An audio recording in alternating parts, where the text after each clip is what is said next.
عليه الصلاة والسلام عباداتك إلهي اللي قد وهذا وكمد لما مسلمون انت اسكو خلاف سرين ما جرتو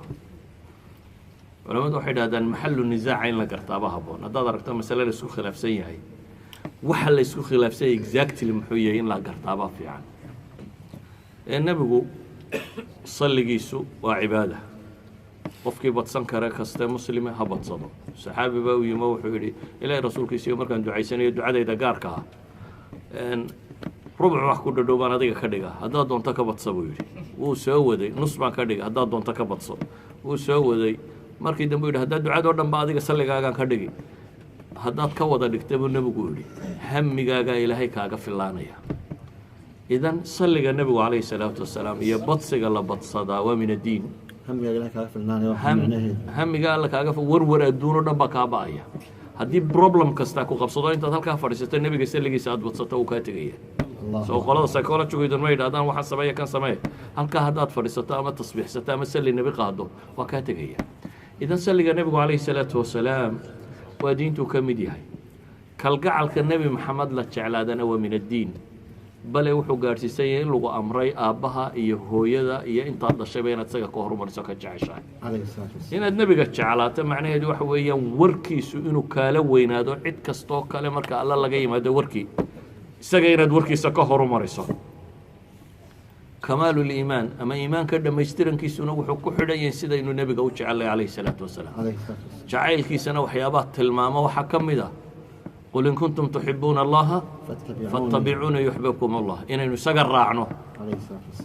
سؤال شيء سويدين تلا مركا ما أها النبي محمد وينين تيسه كما هذلين قفك مسلم كي كدو دانا وكو قالوا بيا واضح صوت اسمع قفك مسلم كي النبي محمد وينين تيسه كدو قليا وكو قالوا بيا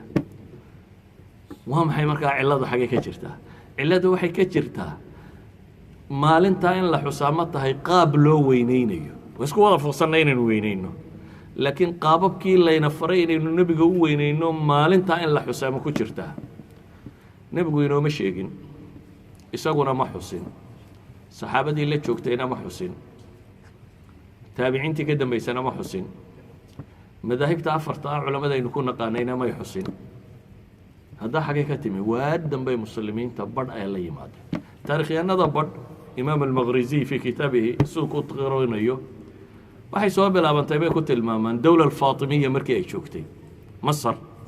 dawladii ka talinaysay Ubaydiyinta loo oran jiray qolo Shiica ahayd ayaa waxay keentay 6 mawlid 6 birthday mawlidku waa birthday 6 birthday in la xuso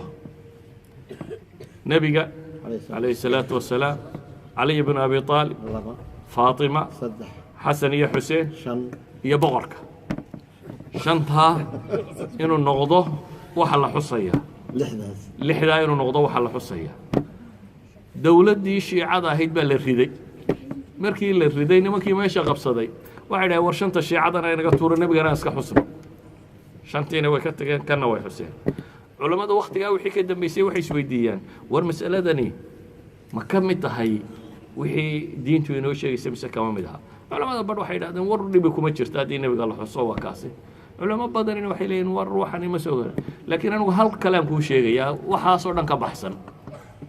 haddaad maqasho mas'alada nebigu ma samaynin ama saxaabadii ma samaynin kama samaynin su-aal baan ku weydiinaya nebi maxamed siduu alle u caabuday si ka badan miyaad u caabudi karaysaa maalintaad intii nebi maxamed uu sameeyey dhammayso aan sugu nimaadna bidaca markaa صحيح ما ما أنت أنت نبي محمد كاتو أنا سويدين وحى صهر ما بناته مسمى بنانا لكن أنت بهالدارة هينين وحبب بدعك وربي إذا النبي محمد مالين هوية لنا مالين والبكوصل عليه الصلاة والسلام هنا تصنت كي مالين سكتو أو تناظر مالين تصنع مسلمية مالين تطن كلام مركنو كأجنو ما الله جرنا يا مالين تو إكزاكت النبي يقول الشيء taariikhdii carbeed ee hore waxay u dhigantay sidii taariikhdii Soomaalida Soomaalidu baadiya ku dhalataa siday u calaamadsan jireen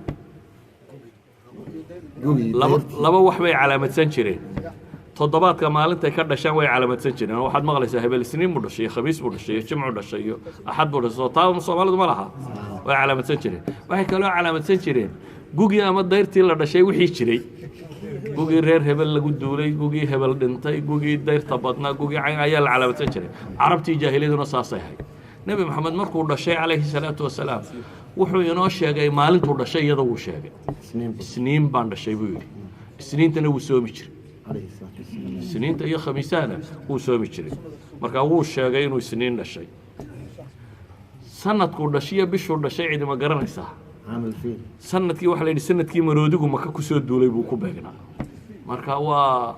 sanadkii maroodiga markaa taariikhda la raadinaya war sanadkaasi halkuu kaga beegnaayo halkaasuu ku beegnaayo halkaasuu sanadkii maroodiga ugu dhashay ayay culimmadu yidhahdeen